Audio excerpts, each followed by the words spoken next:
Assalamualaikum warahmatullahi wabarakatuh. Perkenalkan, nama saya Debbie Ines Lestari dari kelas karyawan program studi teknologi pendidikan di Universitas Ibnu Khaldun. Nah, kali ini aku bakal membahas materi yaitu dari mata kuliah Ilmu Komunikasi Pendidikan. Yang materi yang akan aku sampaikan adalah materi komunikasi verbal dan nonverbal. Nah, kalian akan menyimak bagaimana sih komunikasi verbal dan nonverbal itu? Ayo simak ya. Assalamualaikum warahmatullahi wabarakatuh. Perkenalkan, nama saya Debbie Lestari dari kelas karyawan teknologi pendidikan Universitas Ibnu Khaldun Bogor.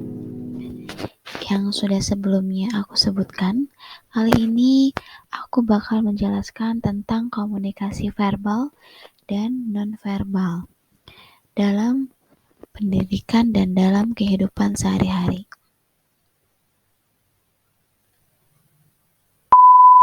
Yap. Nah, ini kita akan mengenalkan komunikasi. Apa sih yang kalian ketahui tentang komunikasi? Komunikasi yang harus kalian ketahui adalah hubungan kontak dan antar manusia, baik individu maupun kelompok. Dalam kehidupan sehari-hari, disadari atau tidak, komunikasi bagian dari kehidupan manusia itu sendiri. Yang kalian ketahui, pasti kalian pernah merasakan dan pasti dalam kehidupan sehari-hari kalian selalu berkomunikasi antara dua orang atau bisa lebih dari dua orang. Itu artinya Anda sudah berkomunikasi. Tentunya dalam komunikasi itu ada pembahasan komunikasi verbal dan nonverbal. Ada banyak macam jenis. Yang akan kita bahas adalah komunikasi verbal dan komunikasi nonverbal. Nah, komunikasi verbal ini dalam komunikasi adalah bentuk komunikasi yang disampaikan komunikator kepada komunikan dengan cara tertulis atau lisan. Komunikasi verbal menempati porsi besar karena kenyataannya ide-ide, pemikiran atau keputusan lebih mudah disampaikan secara verbal ketimbang nonverbal. Dengan harapan komunikan baik pendengar maupun pembaca bisa lebih mudah memahami pesan-pesan yang disampaikan. Nah, lalu sebelumnya pengertiannya, sekarang kita harus tahu ciri-ciri komunikasi verbal itu seperti apa sih? Contoh, komunikasi verbal itu ditandai dengan disampaikannya secara lisan atau bicara ataupun tulisan. Proses komunikasi implicit dan cenderung dua arah. Kualitas proses komunikasi seringkali ditentukan oleh komunikasi nonverbal. Nah, lalu kita masuk ke contoh komunikasi verbal. Komunikasi verbal ini melalui lisan dapat dilakukan dengan menggunakan media. Contoh, seseorang yang bercakap-cakap melalui telepon, sedangkan komunikasi verbal melalui tulisan dilakukan dengan secara tidak langsung antara komunikator dengan komunikan. Nah, yang terakhir, unsur penting dalam komunikasi verbal.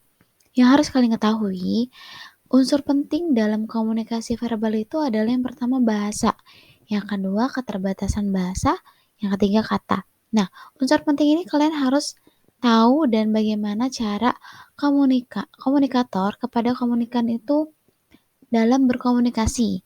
Nah, tentunya pasti ada bahasa yang baik dan kata-kata yang dapat dimengerti oleh pendengarnya itu sendiri.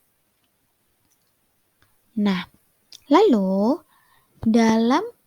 tadi kita udah menjelaskan verbal dalam komunikasi. Sekarang kita menjelaskan komunikasi nonverbal. Dalam komunikasi nonverbal yang biasanya dikemas dalam bentuk tanpa kata-kata pesannya. Dalam hidup nyata, komunikasi nonverbal jauh lebih banyak dipakai daripada komunikasi verbal. Kenapa sih?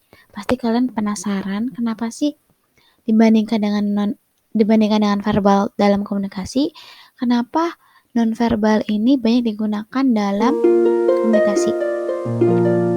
Nah, Di sini kita ada bentuk komunikasi nonverbal, yaitu dengan sentuhan, gerakan tubuh, dan vokalik. Nah, sentuhan ini kita pasti yang terjadi dalam kehidupan sehari-hari, bersalaman, menggenggam tangan, sentuhan di punggung, dan lain-lain. Kalau gerakan tubuh, dalam komunikasi nonverbal, kinestetik atau gerakan tubuh meliputi kontak mata, ekspresi, wajah, isyarat, dan sikap tubuh. Kalau vokalik, itu adalah paralanguage adalah unsur nonverbal dalam suatu ucapan, yaitu dengan cara berbicara. Nah, dengan cara berbicara ini, kita bisa tahu itu nonverbal atau verbal dalam komunikasi. Meskipun dalam arti komunikasi itu berbeda. Nah, kalian harus tahu komunikasi verbal dinilai kurang universal dibandingkan dengan bahasa nonverbal. Sebab bila kita pergi ke luar negeri, misalnya kita tidak mengerti bahasa yang ada negara tersebut, kita bisa menggunakan isyarat-isyarat verbal dengan orang asing kita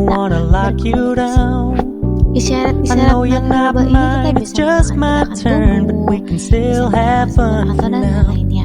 Nah, lalu komunikasi verbal ini merupakan aktivitas yang lebih intelektual dibandingkan dengan bahasa nonverbal.